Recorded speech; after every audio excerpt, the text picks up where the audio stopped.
그럼 이제 진실만 말하고 진실을 말하기 싫으면 이걸 먹는 거예요. 맞아요. 진행해주세요. 일단 초콜릿 먹어도 되는 건가? Ew, this is so cringe.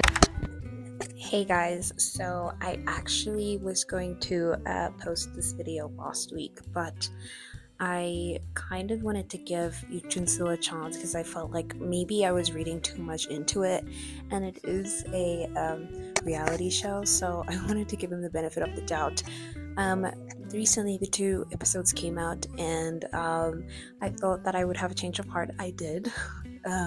For a brief moment, for the 1 episode exactly, I had a change of heart for that 1 episode until I watched the next one that was released, and I can truly say that I can now confidently say that Yuk Jun-so is playing the biggest game I have ever seen anyone play. He's just really slick with it, and if you guys don't catch that, I don't know how else I can make it more obvious. I mean, there was a lot that I saw from the episodes, specifically with Xian. I think the moment she became vulnerable with him was his gateway ticket to, not pouncing, but like playing the game was set in motion as soon as she became vulnerable. The talk with Taeho, I feel so bad for him, and the talk that he had with Min-so, and finally the decision that he made as well.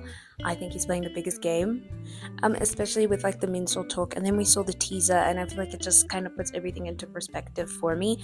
But if you guys would like a fuller analysis of why I think he is playing the biggest game, then let me know. But I truly do think he is, and these episodes just confirm that for me. But I will stick to this, and I will upload the video.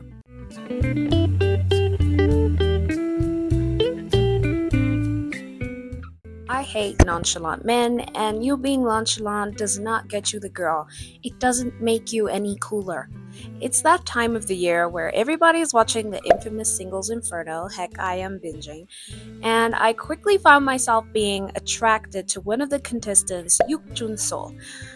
A man of flowing long locks of hair, a magnetic appeal of facial structure to a very calm demeanor. It was nice having a cool, calm, and collected male this season who was not seeping of a male ego. It was a breath of fresh air.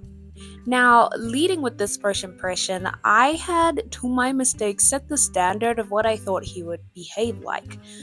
Well, that unfortunately meant that I would have to see just how much of his personality I did not find appealing. Make no mistake, he seems like a fantastic guy and listener. However, I found myself disengaging with the conversations he was having with the other women on the show. Some flowed well, while others kind of just flew across my screen like a literal fly. I mean, I could not grasp what they were talking about, how he felt, how he communicated, or if there was any sort of level of attraction. I couldn't really make up what his intentions were with these women. I mean, cue that scene with Min-so where he literally decided to draw her and threw that book in her towards her. I mean, what? I didn't understand if he was attracted to any of the women on the show. I couldn't get a good read. To the bit where we saw Yoonjin trying to communicate with him around the fireplace, to which there was nothing coming out of that conversation. I know that we all had our different perspectives on who did what and who said what.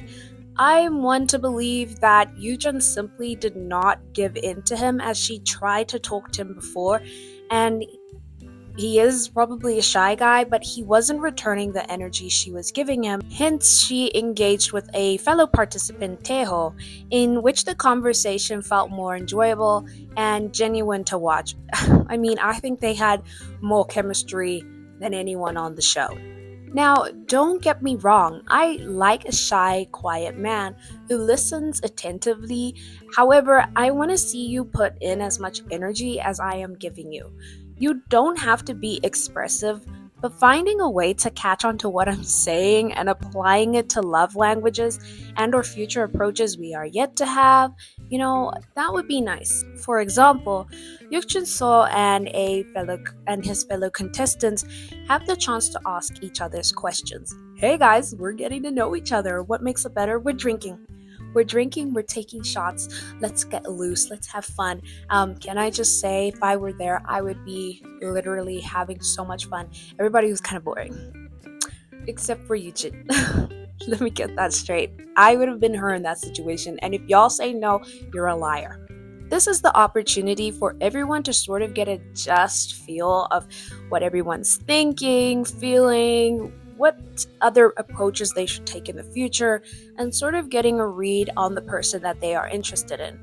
To which Yuk Jun-so completely fumbles and foils and drops that nonchalant attitude that we're seeing and hints towards his jealousy of Yujin and Tae and the conversations that they're having. I'll play the question on screen if I can, but he seemingly just asks her if she has a connection with Tae only because they were getting along well during a conversation that they were having.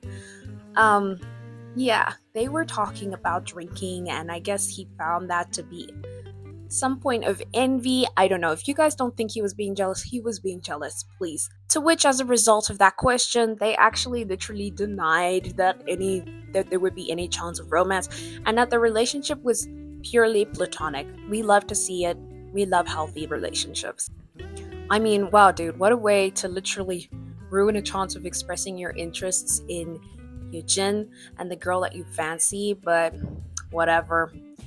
From then on, Yujin doesn't see that as a point to just pounce on the opportunity that he has to take Yujin aside and communicate with her. She obviously was a little bit tipsy when they were having the drinking thing, but I do think it would have been helpful if he had approached her when she was on the swing instead of gossiping with the other women who were uncomfortable with the fact that she was being vulnerable in that sense and trying to sober herself off. That was your open window, dude. From there, he gets turned off by that and does not feel the need to communicate with her following the incident. I mean, there was a few examples on TikTok I'm sure you've seen, and like no one talks to her at all after that. Of course, there's standard conversations, but we rarely see any scenes with her until the new girl comes and they're talking and chatting up a storm, in which Yujin is also trying to take into account that people need to have opportunities in order to talk to other people, and she keeps everybody else in mind even though we don't really see any scenes with others. A part of me does want to speculate that there has been some sort of insecurity within Yuk Jun-so. I don't know. The fire scene was just a lot for me to point that out. Proclaiming to his desirability and persona he gives off to his fellow participants. This was duly noted when he felt the need to try harder when he only got 3 chocolates from the girls. So the premise was basically whoever you're interested in, you're gonna give them a chocolate. And he only received 3 chocolates from the girls, in which he resulted in saying, I need to try harder. Okay. Let me know if I missed something, but I don't know. If that's not a red flag to you, then I don't know what else is. Where does being nonchalant come from? Being nonchalant comes from one's way of coping with stress and emotions, usually proclaiming past relationships and or some level of insecurities. People who are nonchalant tend to lack an emotional response or level of engagement, usually manifesting itself to become aloof, cold, and or lacking a level of empathy, which we see. Let me apply this to 2 people who are on the show. Applying being nonchalant versus being chalant. I'm going to be using Yuk Jun-so and Dex, but guys, it's just a show. I'm not making any comparisons. It's just kind of what I noted and the differences of male attention or female attention that these people get. On the show, we are introduced to 2 types of males who sort of share the same aesthetic, Yuk Jun-so and Dex. They have similar work careers and share the same clothing styles and level of personification. However, what makes Dex different in his approach to women is his ability to acknowledge, understand, and apply his intention with the woman he attracts and to whom he is attracted to.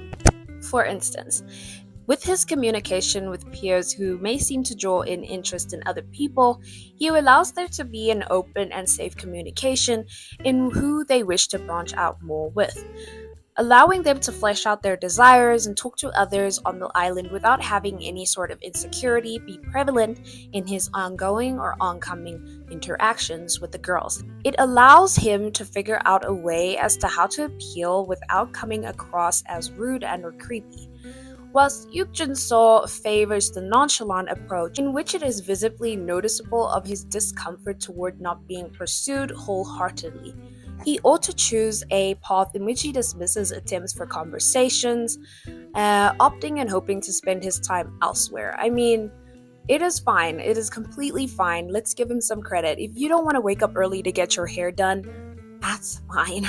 He obviously has boundaries, which is admirable. However, his attempts to communicate this effectively to the other woman is done poorly, often leaving some of the girls confused, ignored, or while exhausted in trying to figure him out.